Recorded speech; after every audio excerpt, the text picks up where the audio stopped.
की 8 बड़ी खबरों की, जहां पहली तस्वीर है बेंगलुरु में हुए ब्लास्ट के आरोपी की गिरफ्तारी की, दूसरी तस्वीर आरएलजी के घोषणा पत्र की, तीसरी तस्वीर की अगर हम बात करें सिडनी के मॉल में हुए हमले की, चौथी तस्वीर 15 अप्रैल को सुप्रीम कोर्ट में केजरीवाल की याचिका पर सुनवाई की, वहीं पांचवी तस्वीर की अगर हम बात करें पीडीएम के उम्मीदवारों की लिस्ट की है, वहीं छठी तस्वीर इमरान मसूद के भड़काऊ बयान की है, सातवीं तस्वीर की अगर हम बात करें अखिलेश पर केशव प्रसाद मौर्य के बयान की और आखिरी तस्वीर संजय सिंह के दावा की है।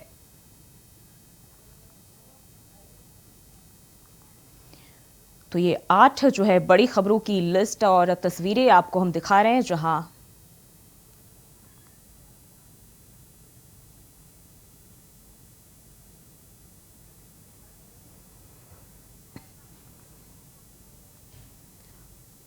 और वहीं स्वामी का अखिलेश परिवार कुशीनगर में सपा का जमी प्रत्याशी स्वामी प्रसाद मौर्य का बड़ा बयान सामने आया है, जहां उन्होंने साफ तौर पर अखिलेश यादव पर वार किया है, जिसमें उन्होंने कहा है कुशीनगर में सपा का जमी प्रत्याशी मैदान में उतारा गया है। स्वामी कर चुके कुशीनगर में चुनाव लड़ने का ऐलान। बड़ी जानकारी, स्वामी प्रसाद मौर्य कुशीनगर में चुनाव लड़ने का ऐलान कर चुके हैं। क्या अखिलेश की मुसीबत बढ़ाएंगे स्वामी प्रसाद? जी हाँ, एक बड़ा सवाल है, कुशीनगर में किसका खेल खराब करेंगे स्वामी प्रसाद मौर्य? बड़ी जानकारी सामने आ रही है। स्वामी प्रसाद मौर्य का अखिलेश पर वार देखने को मिल रहा है।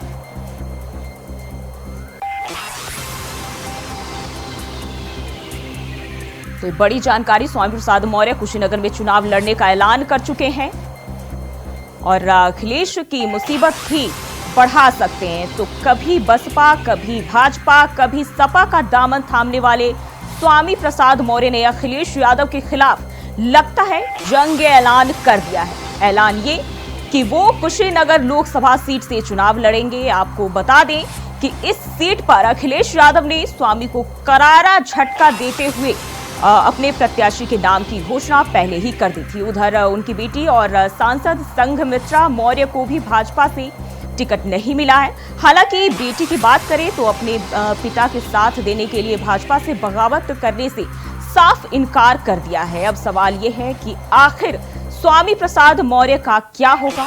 दरअसल स्वामी प्रसाद मौर्य ने अखिलेश यादव की समाजवादी पार्टी का दामन छोड़ राष्ट्रीय शोषित समाज पार्टी के नाम से राजनीतिक दल बनाई थी। ऐसे में यूपी की योगी सरकार के पूर्व मंत्री स्वामी प्रसाद मौर्य ने यह ऐलान किया था कि वो खुद कुशीनगर सीट से लोकसभा चुनाव लड़ेंगे, जबकि उनके सहयोगी एसएन चौहान देवरिया से उम्मीदवार हैं।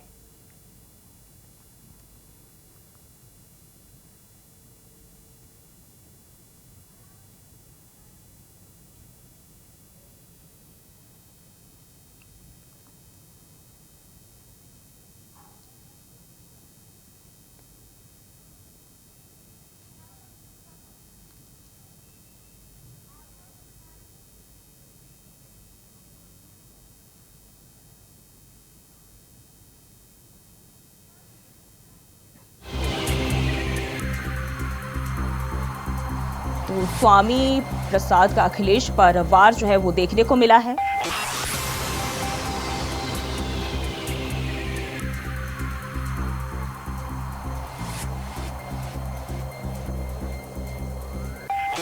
और हमारे साथ पूर्व मंत्री सपा के आरके उस्मानी हमारे साथ जुड़ गए हैं। बहुत बहुत स्वागत है सर आपका। और बात करें अगर तो स्वामी प्रसाद मौर्य ने बड़ा बयान दिया है, जिसमें उन्होंने कुशीनगर से जो सपा की ओर से प्रत्याशी उतारे गए उन्हें डमी बताया है। धन्यवाद आपका इस पर चर्चा में शामिल करने के लिए। आप स्वामी प्रसाद मौर्य जी बड़े नेता हैं,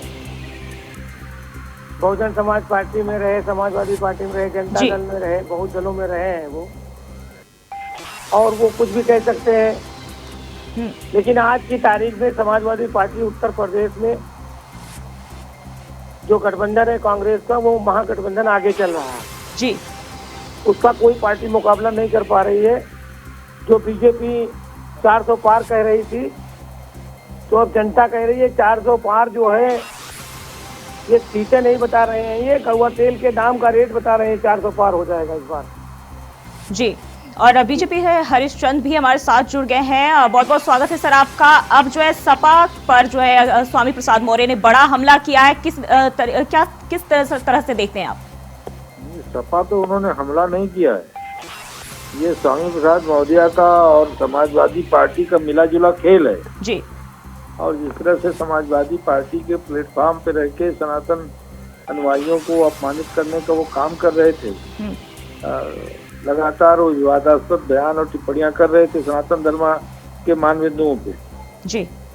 तो, और उस समय वो राष्ट्रीय महामंत्री थे समाजवादी पार्टी के। ये कहीं न कहीं इनका मिला जुला एजेंडा है और अब वो बाहर रह करके इस तरह की बात करेंगे और समाजवादी पार्टी उनको सपोर्ट करेगी, तो उसी सपोर्ट का उनका हिस्सा है कि वो उनके खिलाफ डमी प्रत्याशी खड़ा किए होंगे, जैसा स्वामी प्रसाद मौर्य ने कहा है।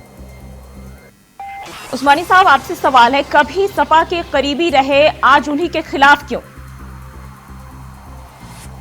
देखिए, समाजवादी पार्टी में सबका स्वागत है।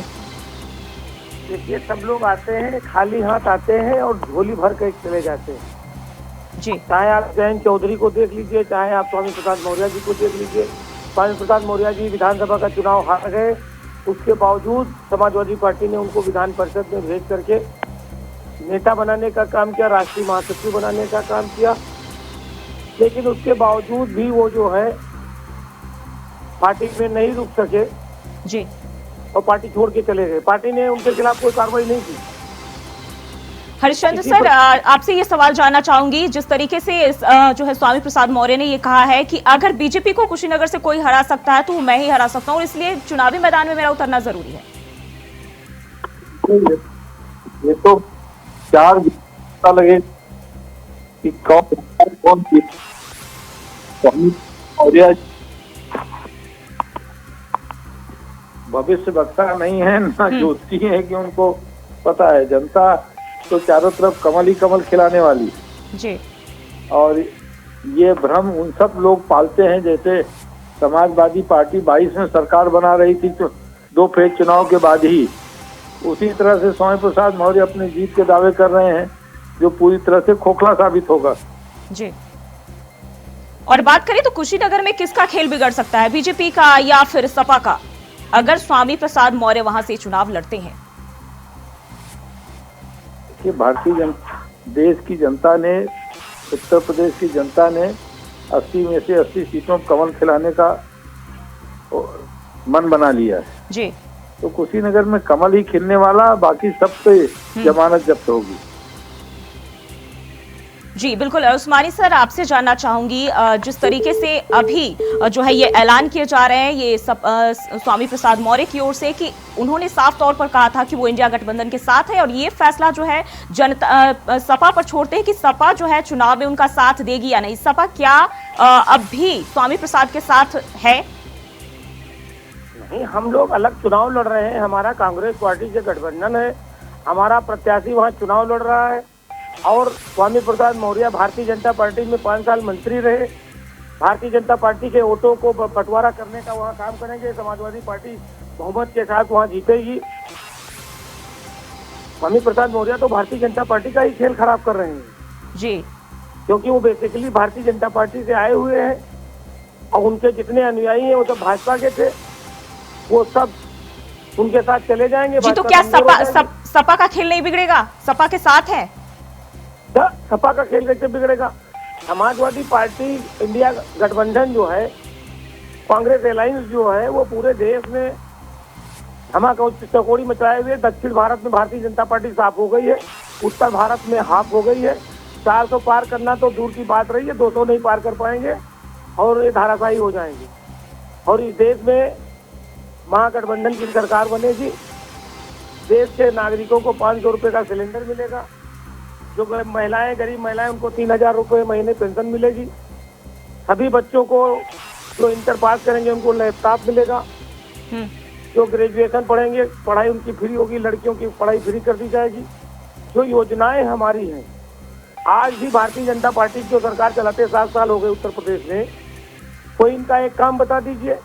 ये कहीं जी, और हमारे साथ जी मैं आपको बीच में रोकना चाहूंगी, अवनीश मणि त्रिपाठी जो है हमारे संवाददाता भी हमारे साथ जुड़ गए हैं। अवनीश, देखा आपने किस तरीके से जो है स्वामी प्रसाद मौर्य का एक बयान सामने आया है, साफ तौर पर जो है वो अखिलेश यादव पर हमला साधते हुए नजर आ रहे हैं। कुशीनगर के सियासी समीकरण में क्या बदलाव?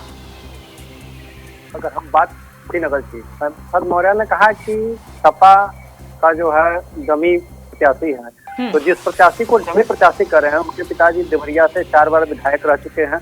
खुद बतौर वो 1 बार जो है देवरिया से चुनाव लड़ चुके हैं और लड़ाई में भी थी। इस बार जो है इंडिया गठबंधन उनके दाव खेला है, तो कहीं ना कहीं से जो वो दावा कर रहे हैं ये झूठ को था नजर भी आएगा।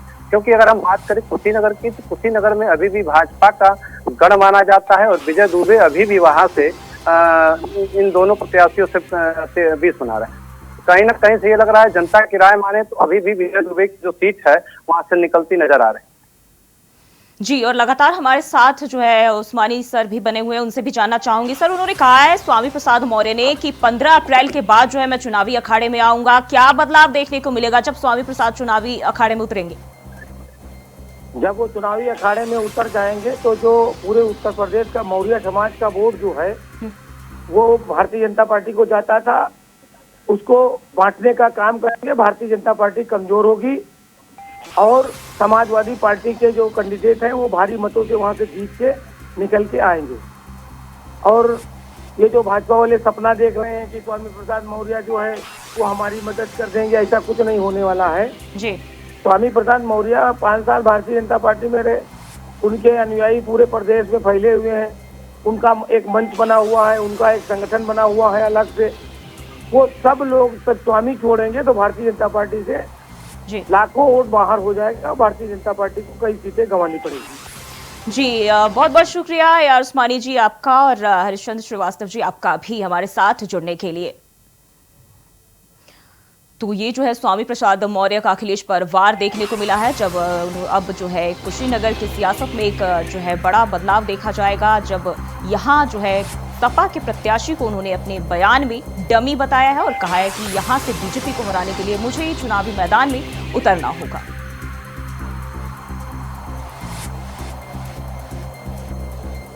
तो कुशीनगर से चुनाव लड़ने का ऐलान स्वामी प्रसाद मौर्य कर चुके हैं और अब देखना होगा कि क्या अखिलेश यादव की मुश्किलें बढ़ेगी या जो है बीजेपी के लिए ये एक नई चुनौती होगी।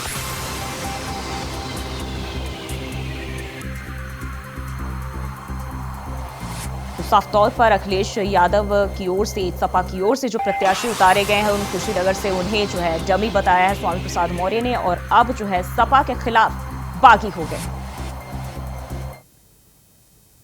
और वहीं जहां एक तरफ समाजवादी पार्टी 2024 लोकसभा चुनाव को जीतने के लिए कड़ी मेहनत करते हुए नजर आ रही है, तो वहीं समाजवादी खेमे में गुटबाजी देखने को मिल रही है।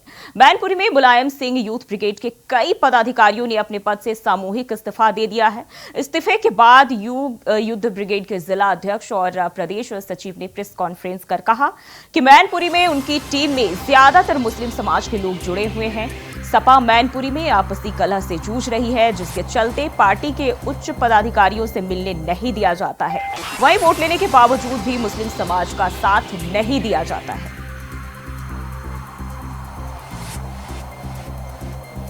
और इसी खबर पर ज्यादा जानकारी के साथ मैनपुर से मुकेश कुमार हमारे संवाददाता हमारे साथ जुड़ गए हैं। मुकेश, अब जो है यूथ ब्रिगेड की ओर से जो है कई पदाधिकारियों ने एक साथ इस्तीफा दिया है, क्या खबर मिल रही है इसे लेकर?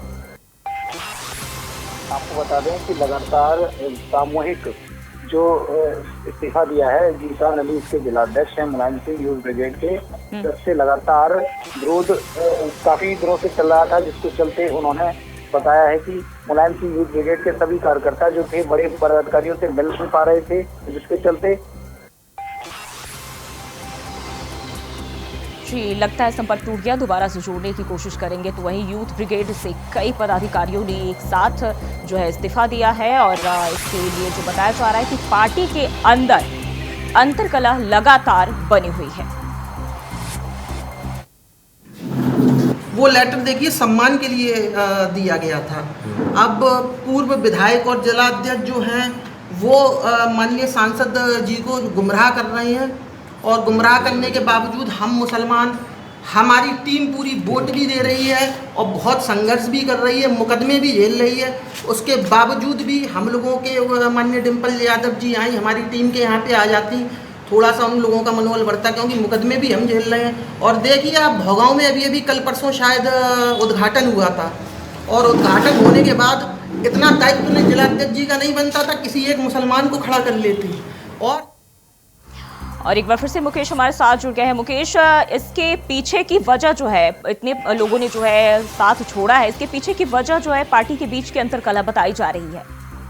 जी आपको बता दें, जब से लोकसभा सीट की प्रत्याशी डिम्पल यादव घोषित हुई हैं, तब से लगातार जो कार्यकर्ता हैं वो उनके साथ संवाद करने की कोशिश कर रहे थे। मुलायम सिंह यूथ ब्रिगेड और जो यूथ ब्रिगेड जो है समाजवादी पार्टी के जो युवाओं का जो संगठन है, ये युवा लगातार बड़े नेता से सीधा संवाद करना चाहते हैं, डिम्पल जी से सीधी बात करना चाहते हैं। अभी ईद के पर्व पर ही कुछ मुस्लिम परिवारों से मुलाकात हुई थी, मगर जीशान अली ने भी मिलने की गुहार लगाई थी। उसके बाद उनके घर नहीं पहुंची और तो आज उन्होंने गुस्सा होकर एक साथ लगभग आधा दर्जन से अधिक कार्यकर्ताओं ने इस्तीफा देने का काम किया है और कहा है कि राष्ट्र जो बड़े नेता है समाजवादी पार्टी के, उनसे उनको नहीं मिलने दिया जाएगा और जो उनका दर्द है और जो उनकी परेशानी है, जो बात कहना चाहते हैं, वो सीधा संवाद न होने के चलते ही उन्होंने यह कदम उठाया है।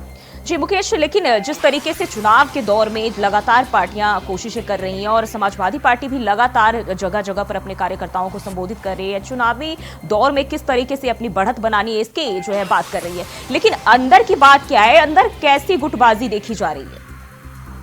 अंदर कार्यकर्ताओं से काफी लंबे समय से नाराजगी चल रही थी, क्योंकि चुनाव है और इससे पहले जो पार्टी के लोगों ने उपचुनाव में FIR जो इससे मुकदमे जो भी हुए हैं, वो सभी इन कार्यकर्ताओं ने झेले हैं। इसकी परेशानी है और क्योंकि अभी हाल ही में ही लोकसभा चुनाव का मतदान होना है, इसको लेकर पोलिंग बूथ से लेकर जो कार्यकर्ता है, जो पोलिंग बूथ अध्यक्ष हैं, कई इसमें ऐसे पदाधिकारी जो पोलिंग बूथ संभालने का काम करेंगे, जो नाराज हैं, वो बिल्कुल भी नहीं चाहते कि बड़े नेताओं से आखिर जिला अध्यक्ष और जो विधायक हैं उनसे उनके द्वारा उनको नहीं मिलना चाहिए और सीधा संवाद करने के लिए उनकी गुहार लगाई जा रही थी। इसके बाद लगातार नाराजगी अभी तक भी देखने को मिली है। जीशान अली जो जिलाध्यक्ष हैं, उन्होंने साफ कह दिया कि मेरे पदाधिकारी और स्वयं मेरी कोई सुनवाई नहीं हो रही है। समाजवादी पार्टी के जो भी बड़े नेता आते हैं, मुझे आज दिन तक उनसे नहीं मिलना दिया गया। इससे साफ तौर से नाराजगी देखते हुए ही यह कदम उठाया गया है। जी मुकेश, जिस तरीके से इतने सारे लोगों ने एक साथ सामूहिक रूप से इस्तीफा दिया है और चुनावी दौर में इसका कितना असर देखा जाएगा पार्टी पर? बिल्कुल जूही जी, आपको बता दें कि कार्यकर्ता एक साथ से जब संगठन में जुड़ते हैं तो मजबूत होता है और टूटने की बात की जाए तो एक साथ सामूहिक जो इस्तीफे दिए हैं, साफ तौर से देखा जा सकता है कहीं न कहीं ये समाजवादी पार्टी को नुकसान पहुंचेगा, क्योंकि कुछ ही दिन बाद यहाँ मतदान होना है और 15 तारीख या 16 तारीख को लगभग डिम्पल यादव जो है जो नामांकन कर रही है यहाँ से इस सीट से, और शहर का ये संगठन था जिसमें कई युवा जुड़े हुए हैं सैकड़ों की संख्या में, उन पर युवाओं पर भी इस संगठन का सामूहिक इस्तीफा का प्रभाव देखने को मिलेगा। मुकेश, बहुत बहुत शुक्रिया आपका जानकारी साझा करने के लिए। तो सपा में गुटबाजी अब जो है उभर कर सामने आ रही है और एक साथ कई लोगों ने जो है इस्तीफा दे दिया है। और फिलहाल के लिए इस बुलेटिन में बस इतना ही। खबरों के लिए बने रहिए इंडिया वॉइस के साथ।